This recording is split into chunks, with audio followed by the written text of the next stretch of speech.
Lu kan belum punya anak, Rio. Lu nggak akan ngerti deh bagaimana orang tua mau ngebahagiain anaknya. Itu kata seorang sahabat saya ketika kita lagi diskusi sama-sama. Waktu itu pas banget ada kejadian seorang anak SMP yang dikasih mobil sama papanya, artis yang cukup terkenal. Ya akhirnya melibatkan kecelakaan yang ada beberapa orang meninggal di sana. Dan ya kita sama-sama berdebat. Ya kita ada yang pro dan ada yang kontra. Ada yang bilang sebaiknya anak ya nggak boleh dikasih nyetir.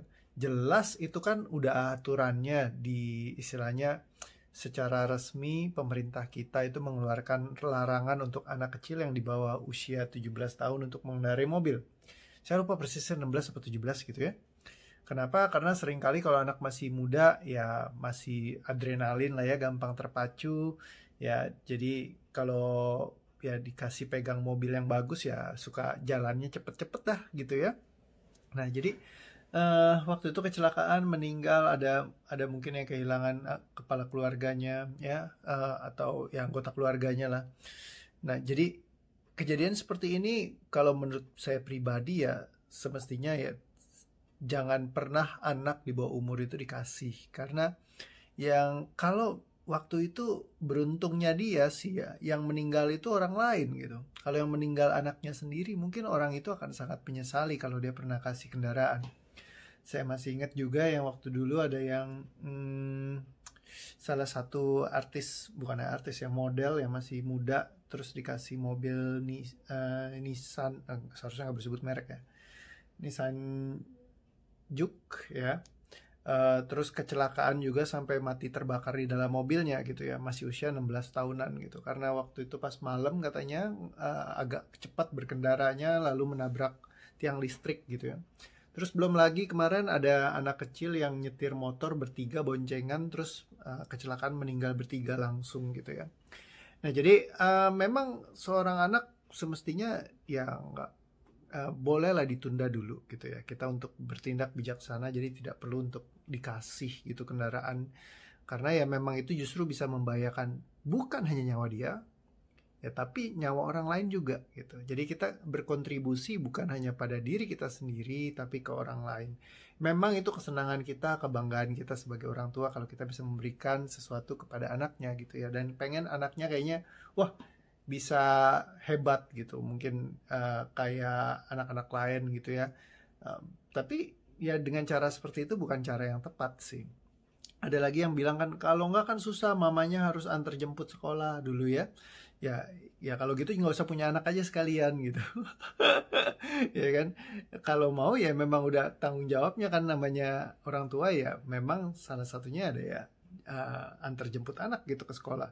Ribet gak? Ribet. Repot gak? Repot. Ya memang repot, ribet gitu. Ya kalau nggak mau ribet ya nggak usah punya anak, kan sederhananya seperti itu gitu. Nah cuman dia bilang lu nggak mungkin ngerti cinta kasihnya seorang ayah terhadap anaknya, pengen ngasih.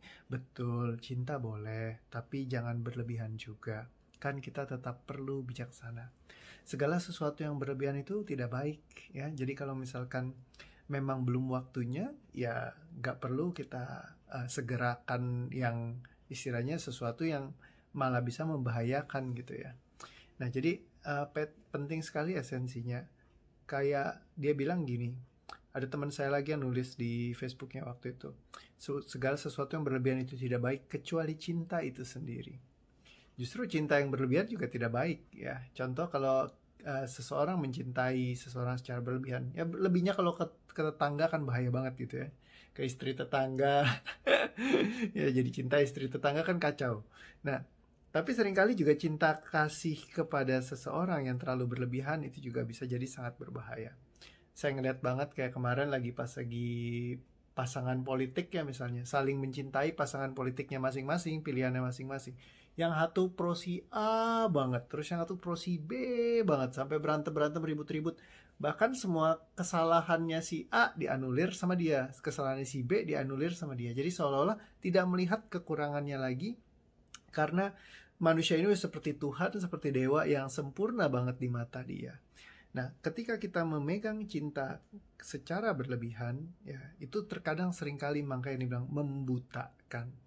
Seringkali kalau misalkan ada itu gue lihat loh, si pacar lu tuh jalan sama si itu. Enggak lah, nggak mungkin, dia baik kok. Wih, positive thinking, ya kan? Positive thinking terlalu positif juga tidak baik juga. Jadi semua segala sesuatu yang berlebihan itu tidak baik. Yang terpenting adalah bijaksana dalam bertindak. Bagaimana kita bisa ya memilih mana yang oke, mana yang nggak oke gitu ya. Karena ya kembali lagi, terkadang kelihatannya itu hal yang paling baik kita ambil keputusannya, tapi belum tentu yang baik itu yang paling tepat atau yang paling bijaksana dalam sebuah situasi. Mungkin kalau boleh saya kasih contoh, contohnya apa ya? Salah satunya yang waktu saya ngobrol sama Pak Joni ya, Joni, eh, beliau pengusaha yang luar biasa banget, bisnisnya sangat besar ya. Wow, itu udah multi miliar penghasilannya ya. Nah, jadi beliau bilang, saya paling senang main golf, dia bilang. Kalau misalkan main golf, saya sering lihat anak saya salah mukulnya. Tapi saya nggak akan ngomong sama dia kalau dia salah mukul. Saya akan lebih memilih untuk diam dulu. Kenapa? Karena kalau misalkan saya kasih tahu, ya dia mungkin nggak akan mau ngerti gitu. Jadi saya tahan dulu aja sampai pas lagi duduk gitu ya. Dia baru nanya, aduh kenapa ya pukulanku kok nyasar melulu gitu ya, nilainya kalah sama papa. Nah, baru gua kasih tahu, yo kata dia gitu. Nah, jadi momennya itu boleh ditunda dulu ya. Yang penting waktunya tepat ya, penyampaiannya tepat, dia juga udah siap menerima gitu. Jadi nggak semuanya itu orang siap menerima di waktu yang jadi kita perlu tahu waktunya gitu. Contoh misalkan ketika ada yang minta saran sama saya, misalnya, Pak, gimana Pak Rio? Apakah sudah bagus saya presentasinya? Ya, saya akan cenderung untuk mengatakan, yes, bagus sekali, luar biasa, teruskan saja. Ya, kalau kamu lakukan itu terus kamu akan semakin piawai.